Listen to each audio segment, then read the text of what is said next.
আপনি কি জানেন প্রতিদিন যে চিনি আমরা খাই সেটা কিভাবে তৈরি হয়? আজকে চলুন দেখে নিই মাঠের আখ থেকে শুরু করে আমাদের টেবিলে পৌঁছানোর আগ পর্যন্ত চিনির পুরো সফরটা।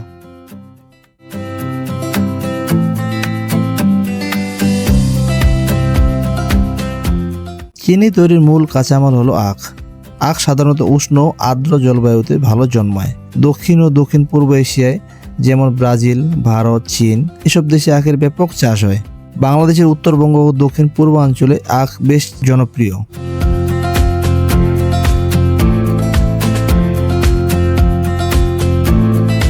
আখ চাষের জন্য প্রথমে মাটি প্রস্তুত করা হয়, এরপর চারা রোপণ করা হয়, আর চারা রোপণের পর থেকে শুরু হয় নিয়মিত পরিচর্যা।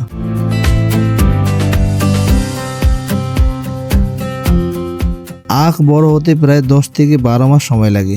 এই সময় নিয়মিত পানি, সার ও আগাছা পরিষ্কার করতে হয় যেন গাছগুলো সুস্থভাবে বেড়ে উঠতে পারে।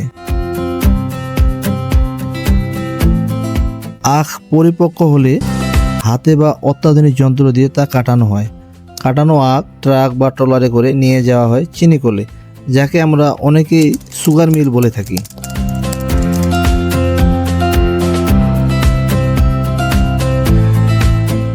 চিনিকলে পৌঁছানোর পরেই আখের প্রসেস করা শুরু হয়, কারণ কাটা আখ বেশি দিন ফেলে রাখা যায় না।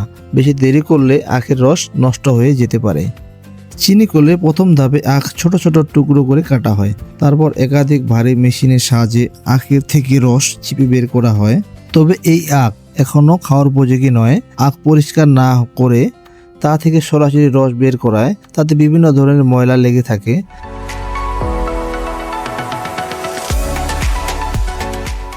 এর ফলে এই রসকে দেখতে কিছুটা কালচে রঙের মনে হয়। আখের কাঁচা রসে থাকে অনেক ধুলোবালি, ব্যাকটেরিয়া এবং প্রাকৃতিক অ্যাসিড।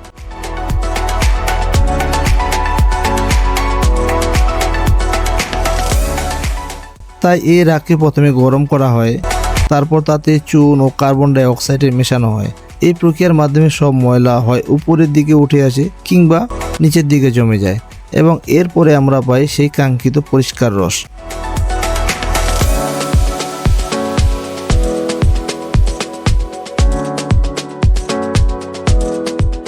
এখন পরিষ্কার রসকে নিয়ে যাওয়া হয় আরেকটি মেশিনে। এখানে বিভিন্ন পর্যায়ে গরম করে আখের রস থেকে পানি শুকিয়ে ফেলা হয়। এভাবে করে এক পর্যায়ে রস ঘন হতে থাকে সিরাপের মতো এবং সোনালী রঙের ঘন আখের রসে পরিণত হয়। এখন এই ঘন রসকে ঠান্ডা করা হয়। ঠান্ডা হলে ধীরে ধীরে চিনির ছোট ছোট দানায় পরিণত হতে থাকে। আর এই প্রক্রিয়াটিকে একটি নির্দিষ্ট তাপমাত্রা গতিতে করা হয় যাতে সঠিক আকারে চিনির দানা তৈরি হয় এবং এই সম্পূর্ণ প্রক্রিয়াকে বলা হয় ক্রিস্টালাইজেশন।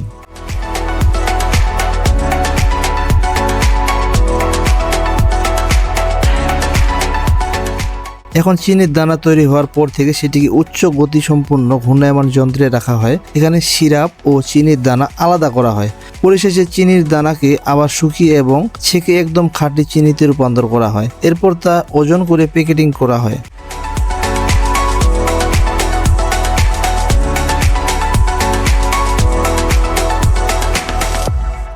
আর সেই প্যাকেট বাজারে দোকানে দোকানে যায় এবং এভাবে পৌঁছে যায় আমার আপনার বাসায়।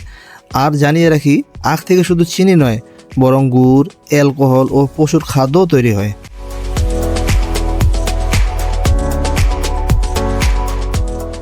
চিনির এই যাত্রা যদি আপনাদের ভালো লেগে থাকে তাহলে ভিডিওটি লাইক করুন, শেয়ার করুন আর আমাদের চ্যানেল সাবস্ক্রাইব করে পাশে থাকুন।